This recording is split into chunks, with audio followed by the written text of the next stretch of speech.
Okay, in this video we'll be looking at section 4.5, this time looking at derivatives of logarithmic functions.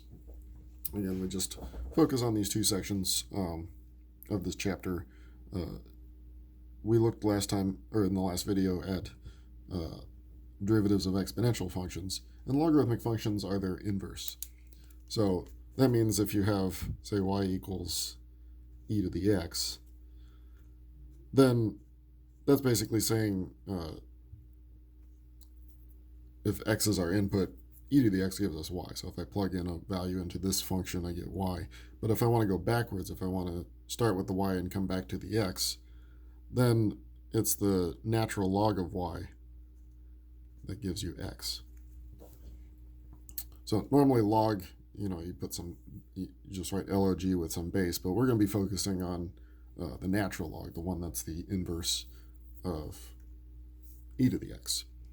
And so being the inverse means that if you look at the graph of e to the x, and then you could look at this diagonal line, the y equals x diagonal line. If you reflected about that line, you get the graph of natural log of x. So this one here, I'll highlight it a little bit more. This one is the graph of natural log. It goes through this point at 1, and it has a vertical asymptote on the x-axis. It also has a domain restriction. Like e to the x you can plug anything into, but natural log, because of the fact that e to the x is never negative, that means I can't plug in a negative number into the natural log, or 0 for that matter. So the only values allowed to be plugged into a natural log are positive numbers. Now, if you take a look at what the natural log does, like if we have a function, say y equals natural log of x, and we want to find the derivative of this, what we could do is change this to being e to the y is equal to x, and then we could find this derivative implicitly. We could say, well, if I take the derivative of both sides of this, well, we already know the derivative of e to the y would be itself, but this is an implicit derivative, so I have to multiply by y prime. And the derivative of x, of course, is just 1. So that gives me that y prime is 1 over e to the y, but e to the y is x, so that's just 1 over x. I'm going to squeeze that in here. So that's telling us that the derivative of the natural log function is just 1 over x. It's a peculiar thing. Most functions, when we take the derivative, some property of it, some aspect of it remains. Like e to the x stays the same. Polynomials, you take the derivative, it stays a polynomial. But this is the first one where the derivative, if I take the derivative of natural log, it's no longer a logarithm. It's just 1 over x. It's a rational function. So that's our first rule for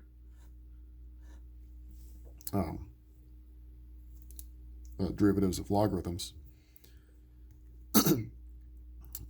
But the more important rule, similar to how we had the rule about exponential functions, we looked at e to the g of x instead of just e to the x. Here we'll look at what's the derivative of the natural log of some function.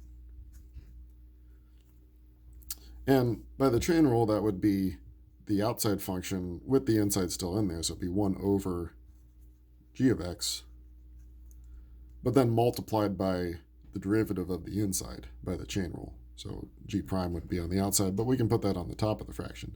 So it gives us a really nice rule for the derivative of logarithms. We can just take this one kind of to be our only rule because it also covers just if it's natural log of x. So that the original function goes on the bottom, and then the derivative of it goes on top. Okay, so let's apply that to our first examples here. Here we have natural log of some function. So the derivative, again, the original function goes on the bottom, and the derivative of it would be 2x, so that goes on the top, and that's it. So at least natural log functions are not too bad. Here, again, we're going to combine our natural logs with product and quotient rule. So we can think of the 2x as the first function, natural log is the second. So we do the product rule. First times the derivative of natural log, we said was 1 over x. And now second times the derivative of the first, which would just be 2. And here we have some canceling. The x's can cancel out here, so we just get a 2. And we'll move this 2 in front. So 2 natural log of x. And in part C here, we'll use the quotient rule. So low d high, so x cubed times the derivative of natural log, which is 1 over x, minus, and then the other way around, natural log of x times the derivative of x cubed, which is 3x squared, all over the denominator squared.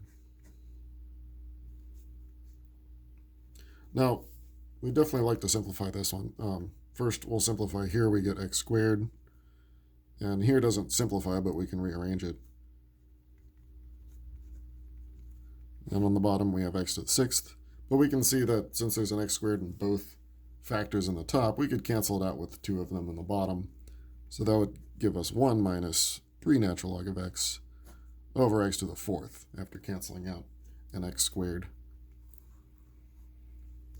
So there's nice simplifying that happens with natural logs, as we saw also the case with exponential functions.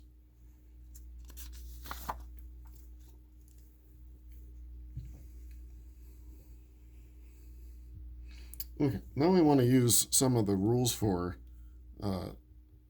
natural logarithms to simplify first before we take the derivative. So here you can imagine taking the derivative using this rule, thinking of that whole inside part as the g of x. But that will be long to do. So we can simplify this by using the rules of logarithms. When you have the logarithm of a product, you have x times the square root. You can split that up into the sum of the 2 logs. So log x plus, and then log of the square root.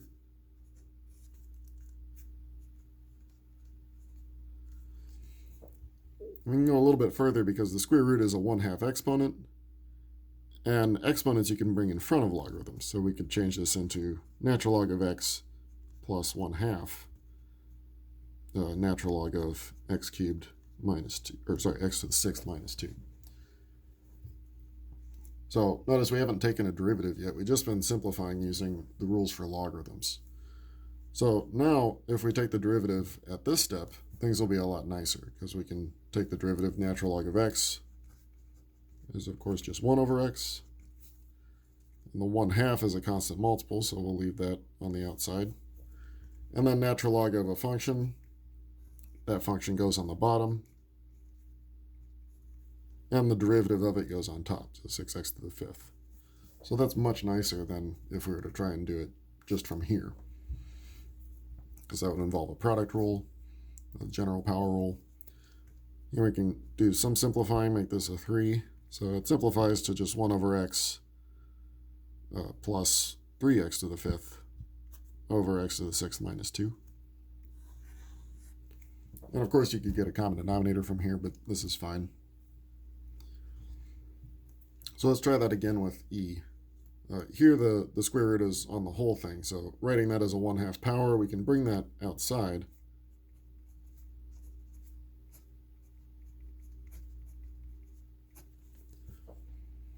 And then once again, the other property of that we haven't seen yet, we saw the product becomes a sum, we saw that the powers come out, but if you have a quotient inside the natural log, you can change that into a subtraction. So you have 1/2 natural log of the top minus natural log of the bottom. So that's using the other property of logarithms. So we've seen all 3 of the structural properties of logarithms that let you break things down. So the 1/2 is a constant multiple, so we'll keep that on the outside. And now the derivatives, what's inside goes on the bottom, and the derivative of x plus 1 would just be 1. And similar with the other one, we have x minus 1 on the bottom, and then the derivative is also 1. And just leave it like this. Again, you can get a common denominator, but I'm going to leave it like this. Okay, and our next one, we finally get to see, well, what if you don't have e to the x? What if you have some different base? Can we still take the derivative? Well, the idea here is that every exponential function can be written with e as a base. And the reason for that is that if I have some base, there's an identity for logarithms, an inverse identity that says this is the same as e to the natural log of b. You've probably seen this going the other way around. If you have e to the natural log of something, the e and natural log cancel out. But we can also go in this direction. So the 3 here could be written as e to the natural log of 3. Sounds like we're making things a lot more complicated, but it is allowing us to write it with the base of e, which is what we want. So if we simplify, this is power to a power, so we multiply. So this is e to the x times natural log of 3.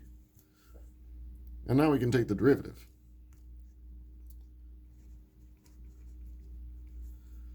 So the derivative of e to anything would just be that, multiplied by the derivative of the exponent.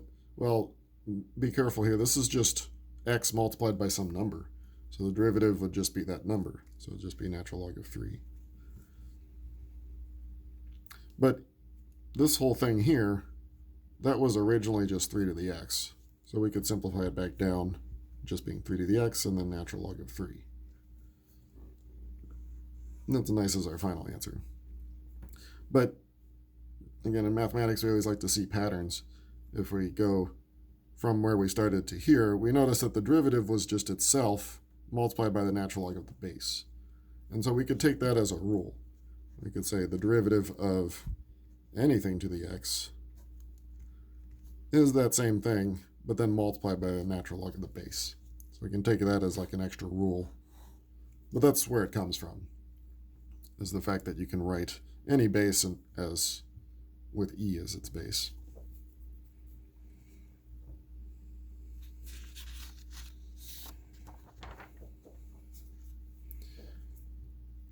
And finally, before we get into some applications, we'll look at, well, what if we had some other base for our logarithm? So natural log is nice. The derivative is just 1 over x. But what about some other base, like base 2 in this example? Well, we'll see a similar thing happen, what we saw with 3 to the x in the last problem, is that we can change the base. And this one might be a little bit more familiar. We have a change of base property that says I could change this to natural log of x divided by natural log of 2. So I'll just put over here the change of base rule. If you have log base b of x, this is natural log of x over natural log of b. So that's our change of base property that you might remember from an algebra course. But the bottom is just a constant. Natural log of 2, you could plug in your calculator. So this is natural log divided by some number. So the derivative would just be 1 over x divided by natural log of 2. But we could put that together and just do 1 over x natural log of 2.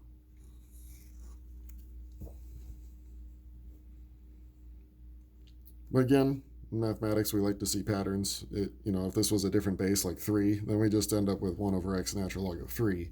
So we have a rule for other bases. So if you have log base b, you want the derivative of, it's 1 over x, but then multiplied by natural log of that b. So if you look at both properties, you'll see similarities. Put it up here. In both cases, it's basically similar to the e case, or the natural case, but with the natural log of b sort of tacked on. So here it's that original exponential function multiplied by the natural log of b. Here it's 1 over x, which is the derivative of natural log, but then multiplied by the natural log of b.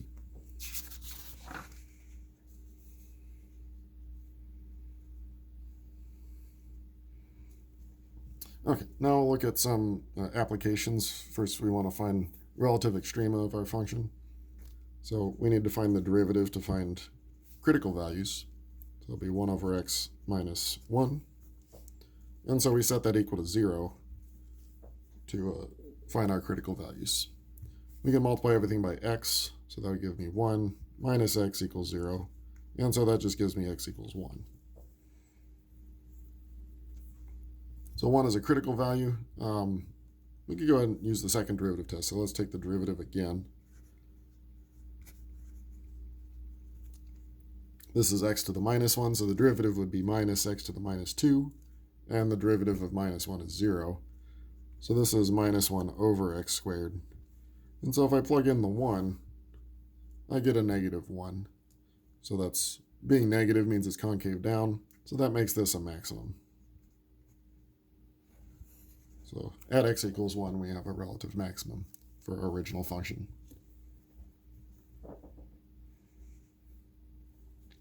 Okay, let's try the derivative here. Again, be careful. You might be tempted to try and split this up. You can't split it up if it's addition or subtraction. You can only split it up like what we saw before with powers or radicals. With multiplication and division are the times you can split it up. But here you can't split it up. You just take the derivative using the derivative rule. So we put the bottom part, or we put what's inside on the bottom,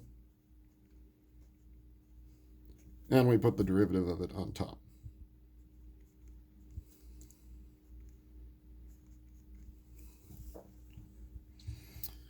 And so for extrema, we want to know when this is equal to 0, but we do remember that the denominator can never make the whole fraction 0. So we're really only concerned with when is the top equal to 0. That's the only way the derivative would be 0. And here's not too bad. We can factor out a 3x. We get x plus 2. And we get two critical values. We get 0. And we get minus 2.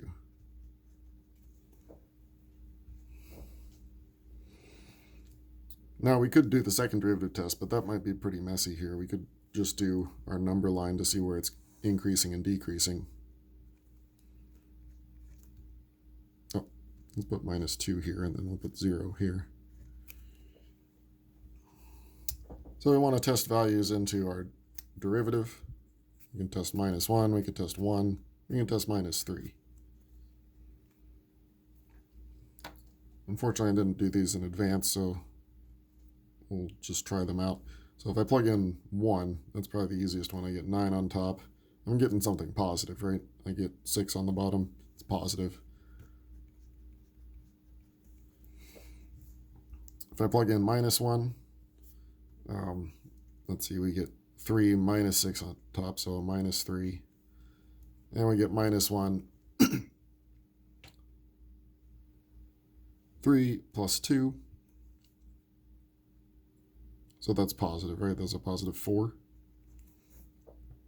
So it's negative here. So it looks like 0 is it goes from decreasing to increasing, so that's a relative min. And then minus 2, we have to check what happens at minus 3. This one's going to be the trickier one. So that's what, a minus, or that's going to be a positive 27. And then minus 18 on the top. So that's positive on top. And then we get a minus 27. Looks like plus 27. And then plus 2. So that's a positive on the bottom. So it is positive here. So that makes this a maximum.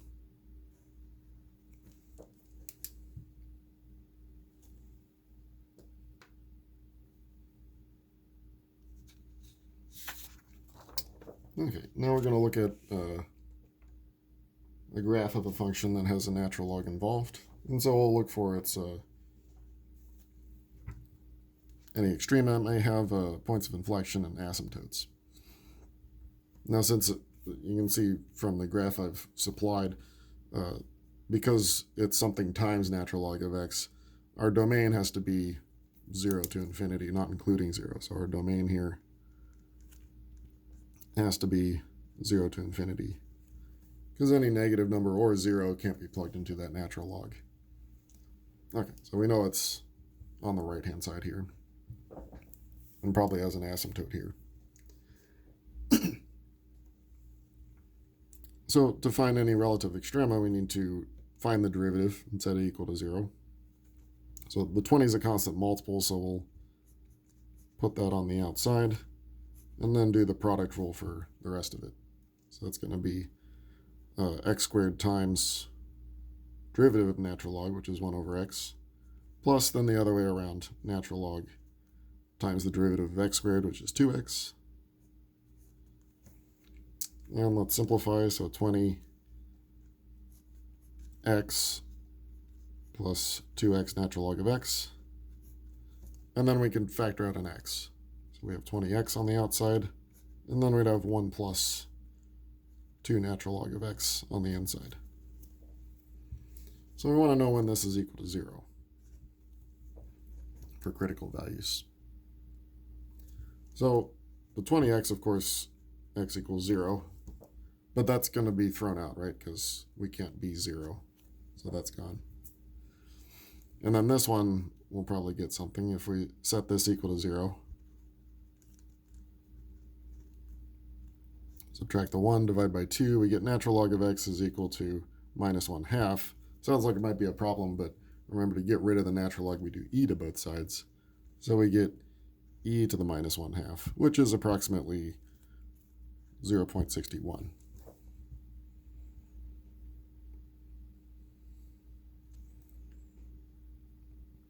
Now for the second derivative, we'll probably take it from this point, because we can think of 20x as the first function, and then what's in parentheses the second. So for second derivative, so 20x times the derivative of what's inside there would be just 2 over x. And then the other way around, 1 plus 2 natural log. The derivative of 20x would just be 20. Put a line here to separate. So simplifying, we can cancel out an x, we get 40. And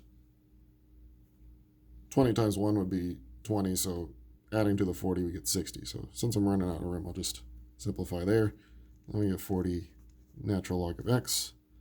And so for inflection points, we want to know when that's 0. So if we, again, subtract the 60, divide by 40, we get negative 3/2.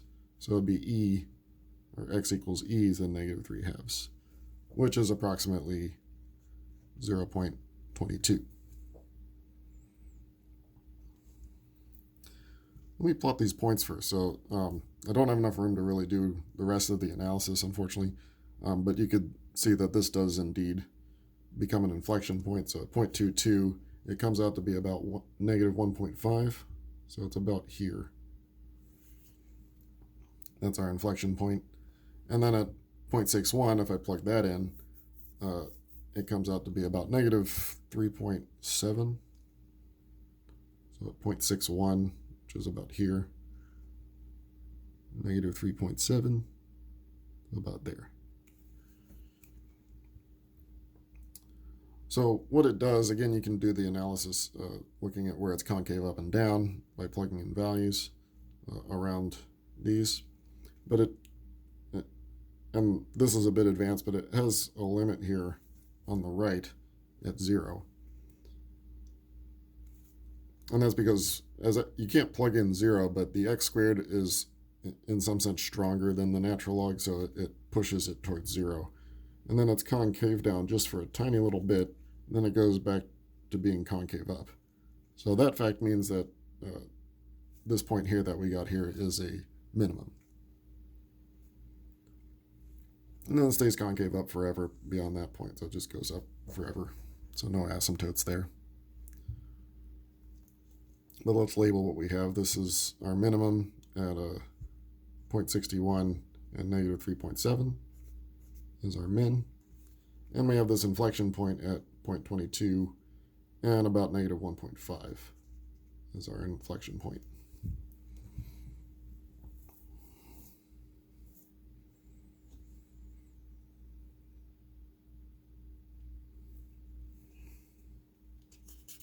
Okay. And our last one here, another application where we have a demand function using this time a natural log. We saw in the last video a demand function that was given by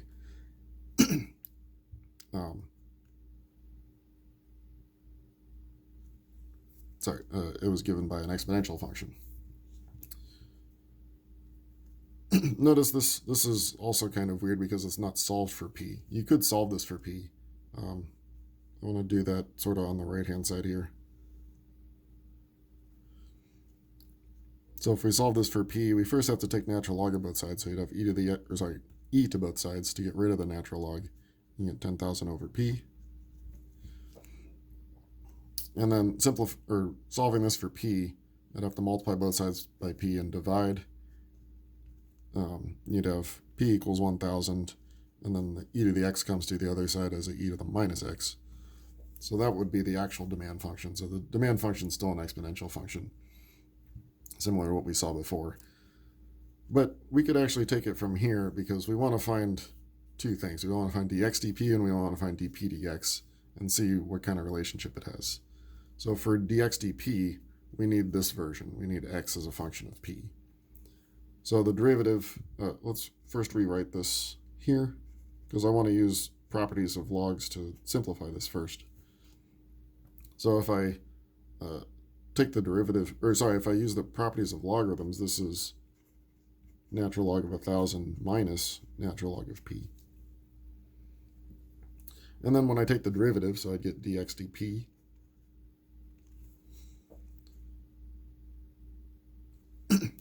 natural log of 1,000 just a number, so the derivative of that would be 0. And then natural log of p, the derivative would be 1 over p, and then with the minus sign, so minus 1 over p.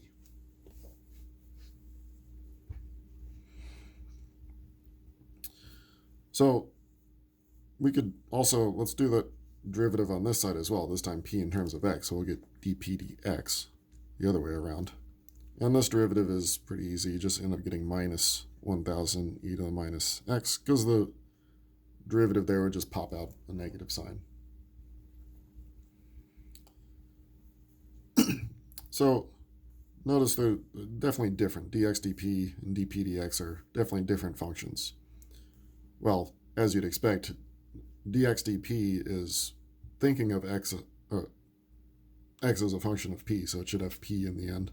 And then dp dx is a function of x, so you should have x in the function.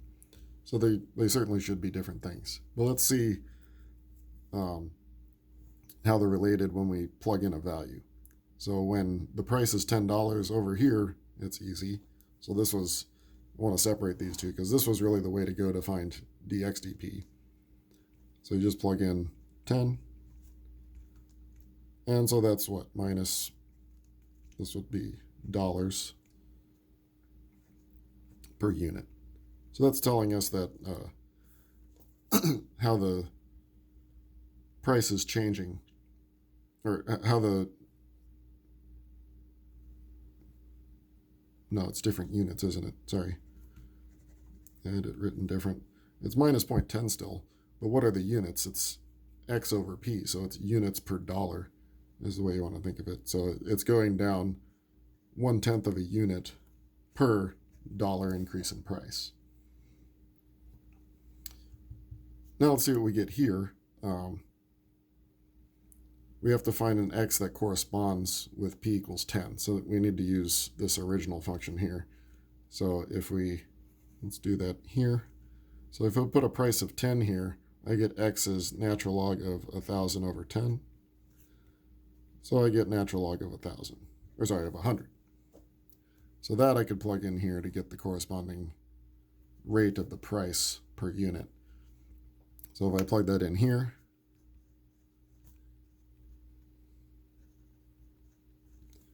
you can use the rules of logarithms here. You would first need to move that minus as a -1 exponent, and then the e and natural log would cancel out. But it does come out to be -10, and this time would be dollars per unit. So that would mean that this is the rate of change of price with respect to change in the unit, in the number of units. So that means the price goes down by $10 for each increase in production of units. So notice that these two numbers are actually related. They're reciprocals of each other. Negative 0.1 is the reciprocal of minus 10. So even though the functions dx dp and dp dx were different from each other, when you plug in a value, you get reciprocals of each other. So it actually suggests that if I wanted to know this value, and the function was given like this, I could get there by doing a final step of just taking the reciprocal.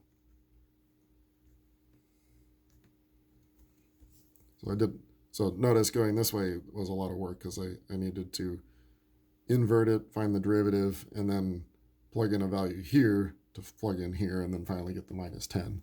But when I did it in this direction, it was a lot easier. I got minus 0.1 fairly quickly, and then all I had to do is take the reciprocal of it to get dp dx at that point. So I guess the takeaway here is, dx dp, dp dx, as functions, they're very different. Minus 1 over p here, minus 1000 e to the minus x here. Very different as functions.